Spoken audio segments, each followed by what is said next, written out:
एक शापित खंडहर, एक राजकुमारी और कई भयानक हत्याएं। ये कहानी है इन सब की। तो चलिए जानते हैं पथरियापुर गांव की इस रोंगटे खड़े कर देने वाली कहानी को।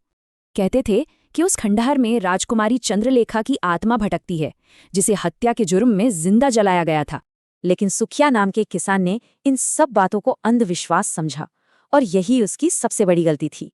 तभी काले धुएं से एक खौफनाक साया निकला, और उसका सामना हुआ एक भयानक अजीब से जीव से। अब जरा देखिए कि ये साया आखिर दिखता कैसा था। अगली सुबह सुखिया की लाश मिली। उसके जिस्म में खून की एक बूंद तक नहीं थी। ये खबर राजमहल तक पहुंच गई। लेकिन राजकुमारी धारा को कोई फर्क नहीं पड़ा।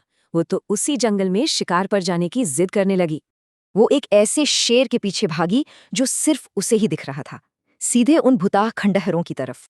खंडर के अंदर एक आलीशान महल था, और दीवार पर लगी थी राजकुमारी की अपनी तस्वीर। तभी काले धुएं से उसकी हमशक्ल निकली और बोली, अब हम एक हैं। सैनिकों ने बस एक चीख सुनी। इसके बाद राजकुमारी धारा का बर्ताव एकदम बदल गया, मतलब पूरी तरह से। और फिर शुरू हुआ हत्याओं का सिलसिला। एक के बाद एक लाशें मिलने लगी। मंत्री को राजकुमारी पर शक हुआ, क्योंकि वो हत्या वाली रातों में महल से बाहर जाती थी, और यही शक उसकी मौत की वजह बना। नकली राजकुमारी जब राजा के सामने थी, तभी राजगुरु वहां पहुंचे और बोले। राजगुरु ने बताया कि असली राजकुमारी धारा तो मर चुकी है, उसकी लाश उन्हें खंडहर में मिली थी। तो ये पिशाचिनी आखिर थी कौन? ये कहानी है राजकुमारी चंद्रलेखा की, जो सदियों पहले मारी गई थी। पिशाचिनी का प्लान साफ था, धारा का रूप लेकर सबको मारना और आखिर में राजा की हत्या कर अमर हो जाना।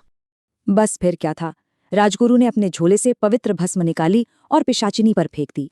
राजगुरु ने उसे हमेशा के लिए उसी खंडर में कैद कर दिया, और वो एक चीख के साथ गायब हो गई।